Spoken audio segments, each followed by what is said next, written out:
राष्ट्रवादी काँग्रेस पक्षाच्या भव्य नारी निर्धार मेळाव्याच्या प्रसंगी उपस्थित असणारे तुम्हा सर्वांचंच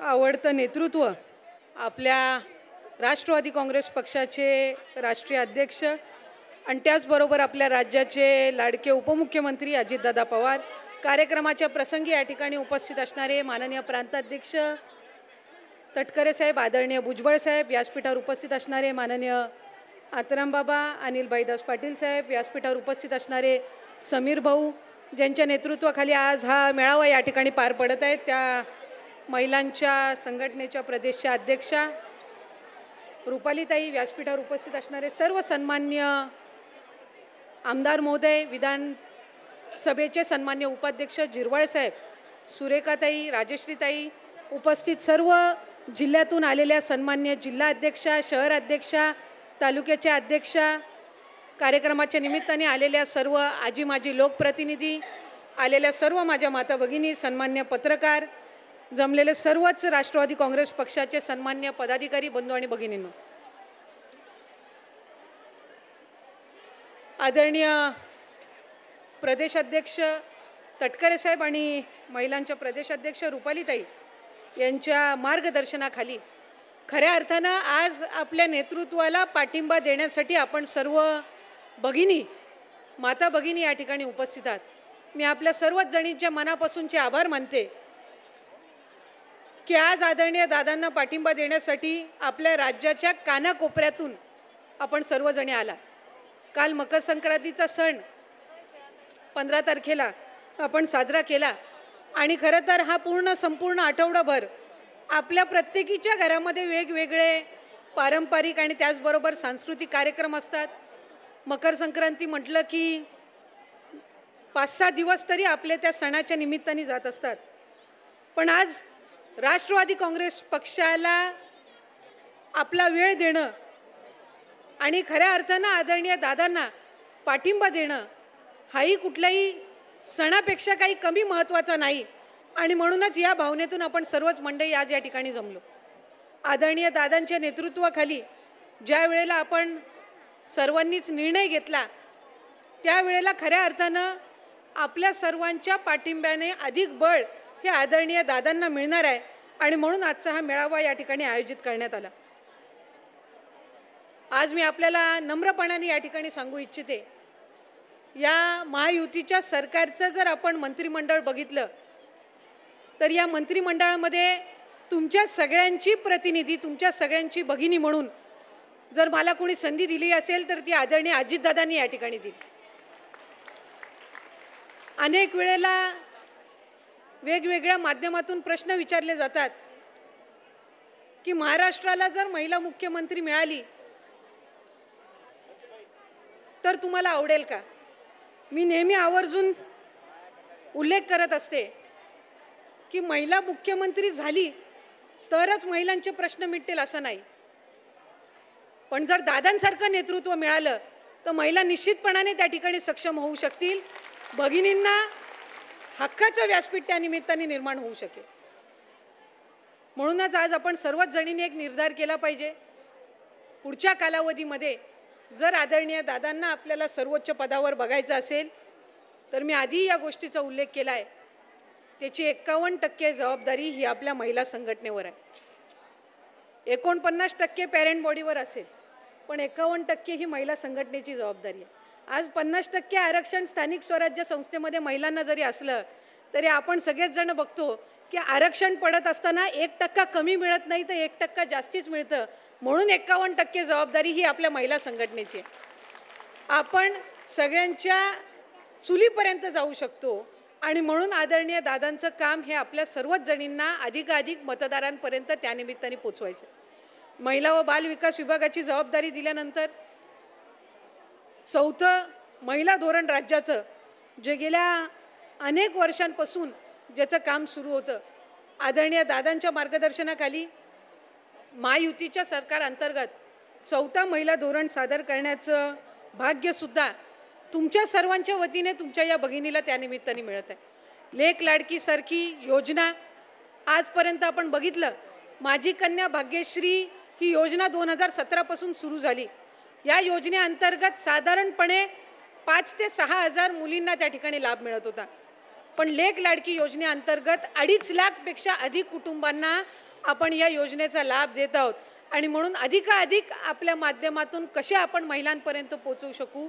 एप्रिल 2023 पासून जन्मलेल्या कन्यांना आपण शासनाच्या वतीने लेक लाडकी योजनेअंतर्गत कसा लाभ दिला जाऊ शकेल याकडे आपण पुढच्या कालावधीमध्ये अधिकाधिक लक्ष केंद्रित करणं गरजेचं आहे। बचत गट महोत्सव आपण आयोजित करत असताना आज महिला व बाल विकास विभाग असेल, आपल्या राष्ट्रवादी काँग्रेस पक्षाची महिलांची संघटना असेल, यांच्या वतीने सुद्धा पुढच्या कालावधीमध्ये महिलांना सक्षम करण्याच्या दृष्टिकोनातून सर्वाधिक जास्त बचत गट महोत्सव हे त्या ठिकाणी आयोजित करण्यात येणार आहेत, असंही या कार्यक्रमाच्या निमित्ताने मी नम्रपणाने सांगू इच्छिते।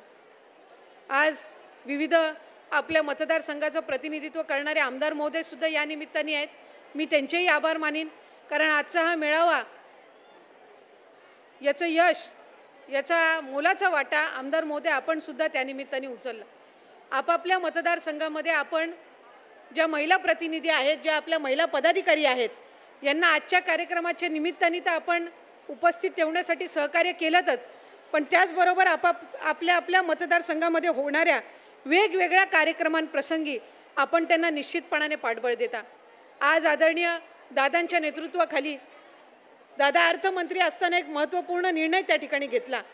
आजपर्यंत जिल्हा नियोजन अंतर्गत 3% निधी हा कधीच कुणी राखीव ठेवला नव्हता, तो आदरणीय दादांनी महिला व बाल विकासासाठी स्वतंत्र 3% निधी हा जिल्हा नियोजन अंतर्गत राखीव ठेवला। आज आपल्या सर्वांच्याच वतीने माझी आणखीन एक विनंती आदरणीय दादांना राहील। आज 9 मंत्री आपले या मंत्रिमंडळामध्ये आहेत।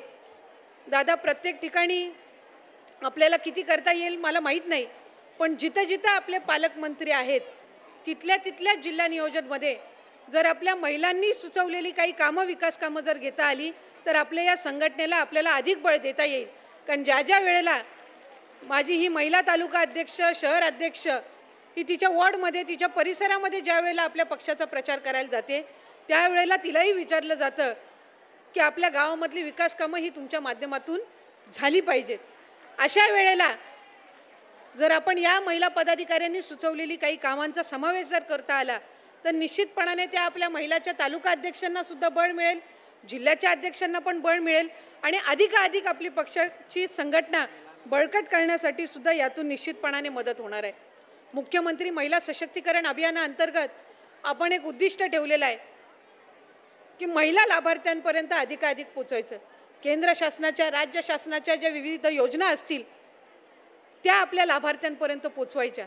एकाच जिल्ह्यामध्ये जर 50 लाख, तिथं जर 10 लाख लाभार्थी असतील तर त्याचे 20 लाख कसे करता येतील, तर 5 लाख असतील तिथं 10 लाख कसं करता येईल आणि त्यातून अधिकाधिक आपल्या संघटनेचं काम कसं करता येईल, हेच उद्दिष्ट आदरणीय दादांच्या नेतृत्वाखाली आपण त्या ठिकाणी ठेवलेलं आहे। आज हा भव्य मेळावा आयोजित होत असताना एक गाणं या ठिकाणी सादर करण्यात आलं।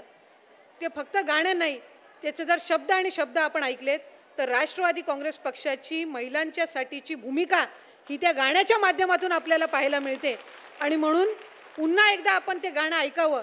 आदरणीय दादांनी आपल्याला आजपर्यंत जे हक्काचं व्यासपीठ त्या निमित्ताने निर्माण करून दिलेलं आहे, त्या भावनेला आपल्याला सकारात्मक प्रतिसाद द्यायचा आहे आणि पुढच्या कालावधीमध्ये पक्ष संघटनेमध्ये अधिकाधिक जबाबदारी त्या ठिकाणी घेऊन आपल्याला, जर आपण दादांसाठी एक स्वप्न पाहत असू तर ती स्वप्न पूर्ण करण्याची धमक ही या महिला संघटनेमध्ये आहे, हे आपल्याला पुढच्या कालावधीमध्ये दाखवून द्यायचे।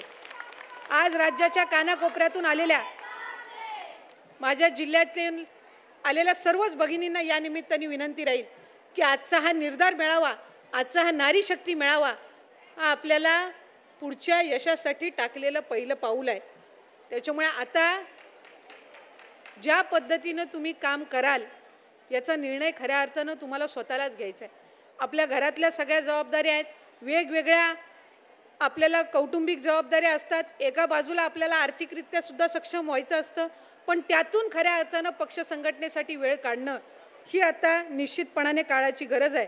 माझी या निमित्ताने इतकीच विनंती राहील की राज्य शासनाच्या महिला व बाल विकास विभागाअंतर्गत आदरणीय दादांच्या नेतृत्वाखाली पुढच्या कालावधीमध्ये अधिकाधिक पक्ष संघटनेला बळकटी करण्याचं काम हे तर मी निश्चितपणाने करीनच, पण येणारे हे वर्ष अजितमय करण्याची जबाबदारी ही आपल्या सर्व भगिनींवर आहे आणि ती जबाबदारी आपण निश्चितपणाने पार पाडावी अशीच विनंती आजच्या या मेळाव्याच्या निमित्ताने या ठिकाणी करते. मी रुपालीताई आपल्या सर्वच सहकाऱ्यांचे या निमित्ताने मनापासूनचे आभार मानते की आज या नारी शक्ती मेळाव्याच्या माध्यमातून आदरणीय दादांना आपल्या सर्वच जणींचा, आपल्या भगिनींचा, माता भगिनींचा, कन्यांचं पाठबळ किती आहे या माध्यमातून आपण दाखवण्याचा एक प्रयत्न केलेला आहे. आलेली ही गर्दी ही त्याच्यातली फक्त 1% आहे आणि जर पुढच्या कालावधीमध्ये दादांनी आपल्याला परवानगी दिली तर जिल्हा वाईज, विभागावाईज आणि राज्यस्तरीय अशा अनेक मेळावे आपण घेऊन दाखवू शकतो की दादा तुमच्या नेतृत्वाला आमच्या सर्वांचीच साथ आहे. तुम्ही पुढे जावं, तुम्हाला उच्चस्तरीय पद मिळावं हे आमच्या सर्वांचं एकमेव स्वप्न आहे. हे आजच्या मेळाव्याच्या माध्यमातून आम्ही दाखवण्याचा प्रयत्न करत आहोत. मी पुन्हा एकदा आपल्या सर्वांचेच आभार मानते. आपल्याला तटकरे साहेबांचं, भुजबळ साहेबांचं, दादांचं या ठिकाणी मनोगत ऐकायचं आहे. त्यामुळे अधिक वेळ न घेता मी आज या मंत्रिमंडळामध्ये जरी मंत्री म्हणून असली तरी तुमच्या सर्वांसाठी एक भगिनी म्हणून आहे, तुमच्या सर्वांची प्रतिनिधी म्हणून मी त्या ठिकाणी आहे.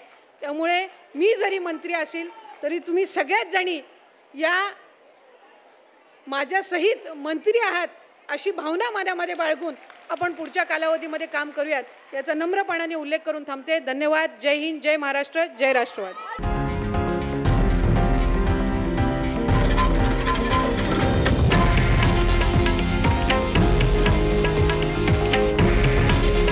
हे आहे देशातील नंबर 1 न्यूज नेटवर्क आणि आपण पाहत आहात TV9 मराठी.